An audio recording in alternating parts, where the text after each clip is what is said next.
look at something right now. Think of some major goal you want, or maybe it's one you're already working on, and you have experienced a lot of setbacks, a lot of defeats. You've experienced a lot of disappointment. Maybe you've already given up, and maybe you just need a little fire, a little encouragement to get back in the game again. Here's what I want you to look at. There are winners, there are losers, and there are people who have not discovered how to win. And all they need is some coaching.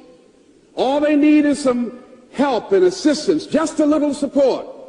All they need is some insight or a different strategy or plan of action to make some adjustments that will open up the key to a whole new future for them, that will give them access to the unlimited power that they have within themselves. That's all that they need. So what I want you to do is think about something you want for you, that's real for you, that's important for you, that will give your life some special meaning and power. And I don't even want you to say, I can do that. I don't want you to assume that. See, 5 years ago when I started out in this area, I would not have been able to make the mental leap that I would be up to where I am right now. I don't want you to begin to just psych yourself out.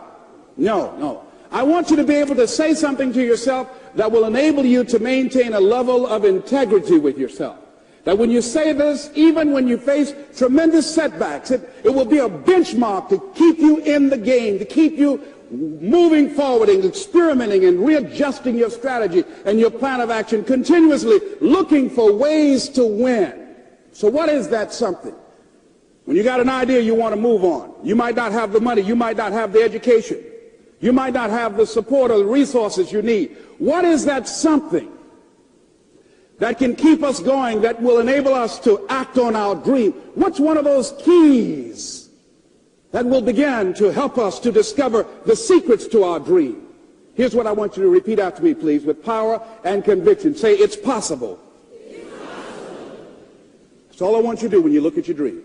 Just say to yourself every day, it's possible. Just say that every day to yourself, it's possible. Because what does that do? See, it begins to change your belief system. See, the way in which we operate, ladies and gentlemen, it's a manifestation of what we believe, what's possible for us. Whatever you've done up to this point, all that it really is a duplication, it's a reproduction of what you believe subconsciously that you deserve and what's possible for your life. Most people operate out of their personal history, out of their memory, things they've done, things they've experienced, things they've seen, things that they have observed. What I'm suggesting that you operate out of a larger vision of yourself. I want you to see yourself doing what you want to do, experiencing what you want to experience, having what you want to have, doing what it is that gives your life some meaning and value. Operate out of your imagination, not your memory. Because whenever you look at where you want to go, I'm wanting to warn you, you will have some conversation back here after you go through the data that you've experienced in life saying you can't do it. And so what you want to begin to do is ignore that inner conversation. Well, most people, ladies and gentlemen, when something happens to them, what they do is they begin to believe that that's the way it is. That's the way it's always been. And they can't see the possibility of it being any different.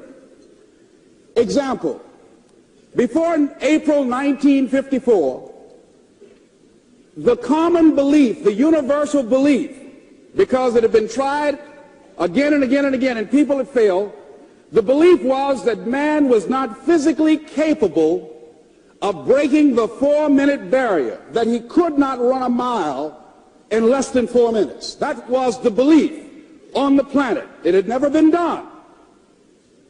But here's what happened, ladies and gentlemen. Roger Bannister came along, and he broke the 4-minute barrier. Now here's what's significant about that. Since that time, up to this day, over 20,000 people have done it, including high school kids.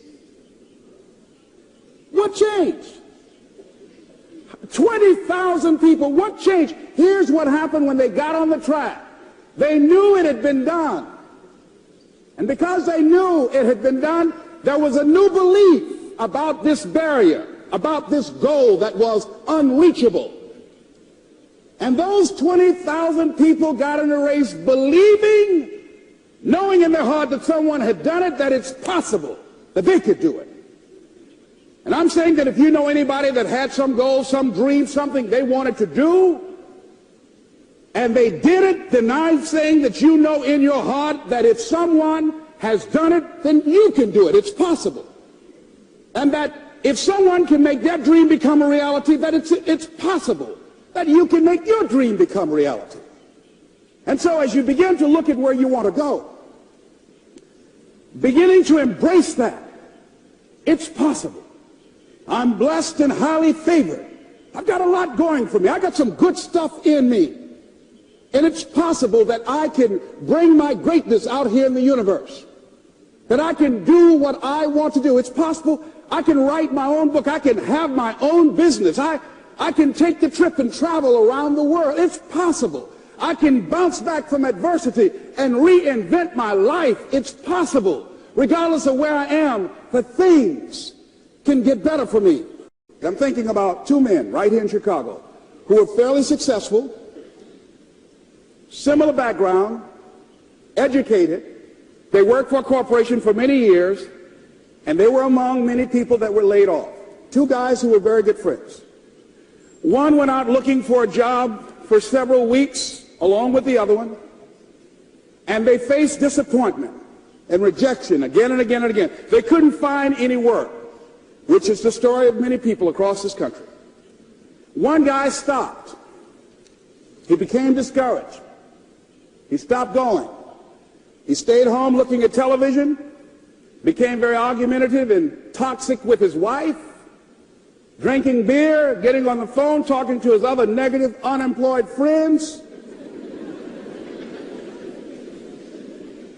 And he just gave up. The other guy kept looking for a job everywhere he could go. Every time he could get an opportunity, kept asking people, networking, checking the newspapers every day. Kept going everywhere he could, trying to find a job. You have too much education. You're overqualified. You won't be here long enough. He kept going. He kept going. He went to a place and said, look here, I tell you what, if you can't hire me, and I know you can use my talents, abilities, and skills, I don't want to sit home and do nothing. Just let me do some volunteer work. You don't have to give me anything, all right? I just want to work. I want to be busy. Guy said, okay, it's on you now, but don't expect me to give you anything. It's okay. This guy came in and worked. He was the first one there. The last one to leave was the best employee there. About 4 weeks later, one of the top managers quit. They were looking for a replacement. Guess who they selected? This other guy. This guy who was volunteering his time. He got the job. What was the difference between the two men? Eyesight and mindsight. Eyesight is judging on what you see, judging according to appearances. But mindsight is how you interpret what you see. One guy said, it's not possible, it's over, I'm finished. I can't do it. I can't make it. He surrendered. I've faced rejection again and again. I'm not going anymore. There are no jobs out there. But this other guy, he felt that in spite of the no's and rejections, in spite of how bad the economy is, in spite of what the newspapers are saying, that it's possible that somebody somewhere will give me a job. He just kept going, thinking it was possible. And guess what, ladies and gentlemen? That's what we have to do with our dreams.